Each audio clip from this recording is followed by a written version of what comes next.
عمار بن یاسر رضی اللہ عنہ کو رسول اللہ صلی اللہ علیہ وسلم نے فرمایا تھا کہ تمہیں ایک باغی گروہ قتل کرے گا. یہ حدیث بالکل صحیح ہے بخاری میں. صحیح بخاری. تقتل الفئۃ الباغیہ متواتر حدیث ہے. سیدنا عمار رضی اللہ عنہ کو باغی گروہ قتل کرے گا. آگے لکھا ہے کہ وہ حضرت امیر معاویہ رضی اللہ کے گروہ کی طرف سے قتل ہوئی ہے. حضرت علی نہیں، حضرت امیر معاویہ کے گروہ کی طرح یہ غلط ہے. سیدنا علی رضی اللہ تعالیٰ عنہ کے فوج میں وہ موجود تھے، ان کے گروہ میں، ان کے لشکر میں موجود تھے، اور قتل کرنے والے جو تھے وہ سامنے والے شامی لشکر میں تھے. اور قتل کرنے والا جو تھا ابو الغادیہ تھا.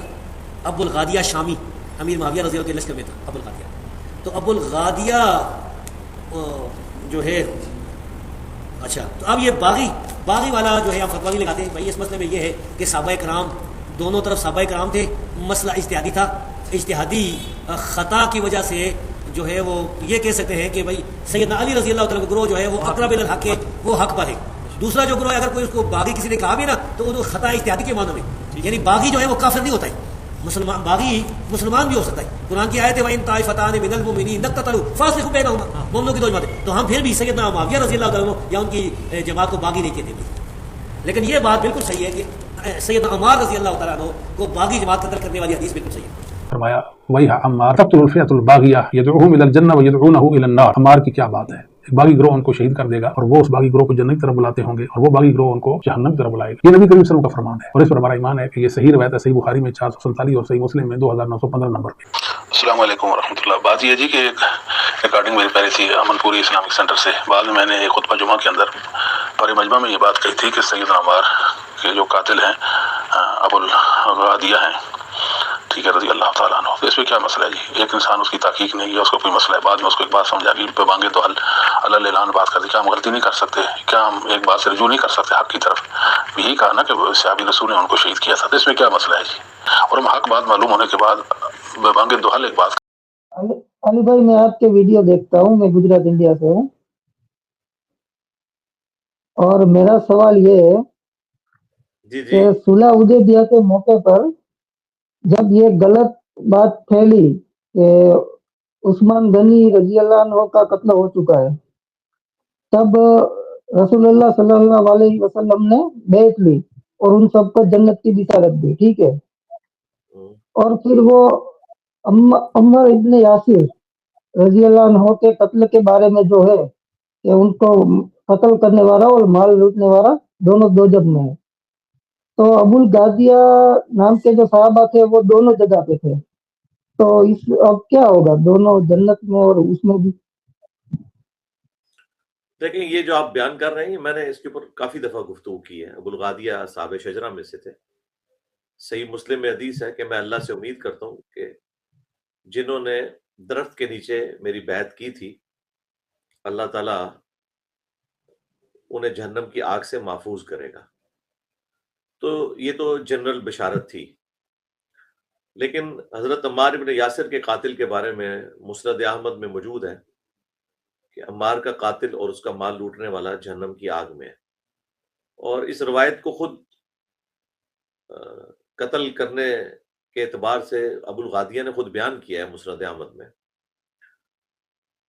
ہم انہیں صحابی مانتے ہیں. حضرت عمار ابن یاسر کو انہوں نے قتل کیا اور یہ ان کی اجتہادی غلطی تھی. اب اس میں علماء اہل سنت کے دو گروہ ہیں.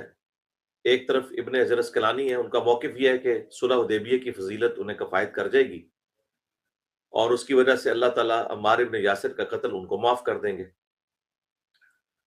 لیکن دوسری طرف شیخ البانی جو محدث اعظم سعودیہ تھے، البانیہ کے رہنے والے تھے لیکن یہاں پر وہ پڑھاتے رہے، یہاں سے بھی چلے گئے. سلسلہ احادیث صحیحہ میں انہوں نے اس حدیث کو لیا ہے کہ عمار کا قاتل اور مال لوٹنے والا جہنم کی آگ میں ہے. انہوں نے ابن حجر اسقلانی کے اوپر نقد کی ہے اور کہا کہ یہ آپ جو تعویل کر رہے ہیں یہ بہت مشکل تعویل ہے، کیونکہ اصول حدیث یہ ہے کہ جب کسی چیز کے بارے میں حکم خاص آ جاتا ہے تو اس کے عام احکامات کو اٹھا لیا جاتا ہے. تو یہ جو جنرل بشارت ہے یہ حکم عام ہے، لیکن حکم خاص جب آ گیا کہ عمار کا قاتل جو ہے نا وہ جہنم میں ہے، تو ابو الغادیہ سے وہ فضیلت اٹھ چکی ہے صحابہ شجرہ والی. یہ شیخ البانی کا موقف ہے اور ان کا تو موقف یہی ہے کہ انہیں وہ کفایت نہیں کرے گی وہ چیز.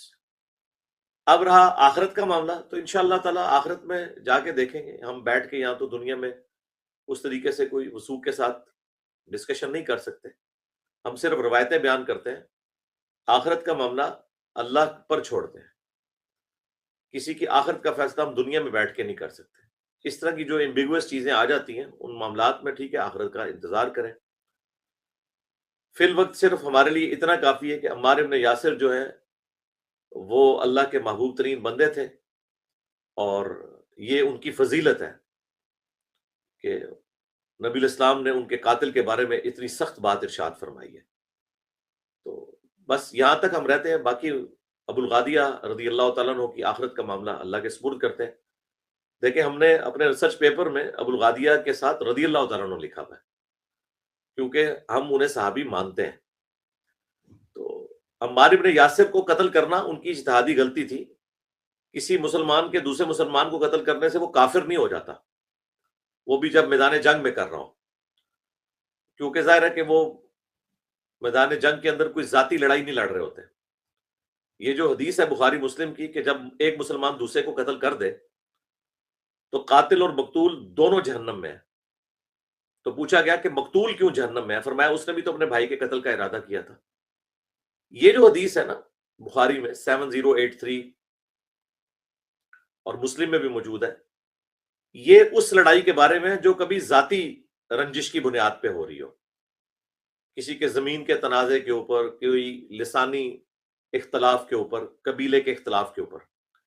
لیکن جب کوئی ریٹ آف دی گورنمنٹ کو چیلنج کرے اور حاکم وقت قتال کر رہا ہو، اس میں پھر یہ حدیثیں نہیں اپلائی ہوتی. وہ تو قرآن میں آیا کہ مسلمانوں کا اگر کوئی گروہ باغی ہو جائے سورۃ الحجرات میں، اس سے قتال کرو یہاں تک کہ وہ توبہ پر آمادہ ہو. اسی لیے حضرت علی نے لڑائی کی تھی جنگ جمل صفین نہروان.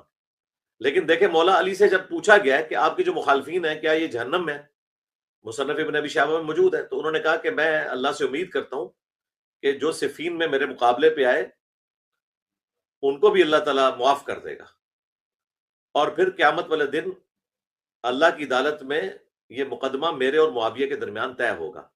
اب سیدنا علی کا جنگ صفین میں اپنے مخالفین کے لیے کہنا کہ اللہ انہیں بخش دے گا، یہ اس بات کی دلیل ہے کہ حضرت علی اس حدیث کا فہم کیا لیتے تھے کہ قاتل اور مقتول جو دونوں جہنم میں ہیں. تو وہ مولا علی تو قاتل اور مقتول دونوں کو جنت کہہ رہے ہیں، تو مولا علی سے زیادہ کون حدیث کا فہم جانتا ہے؟ انہیں پتا تھا کہ یہ کس صورت میں حدیث اپلائی ہوتی ہے، اور یہ حدیث جو قرآن کی آیت ہے اس کے کانٹیکسٹ میں شرعی حکم کیا ہوگا. تو اس حوالے سے یہ بڑی احتیاط کی ضرورت ہے. ہم نے خلافت و ملوکیت کا جو مقدمہ پیش کیا ہے بخاری مسلم کی روشنی میں اہل البیت کے دفاع کے اوپر، تو اس میں قطعاً ہمارا موقف غالی شیعہ رافضیوں والا نہیں ہے، نعوذ باللہ.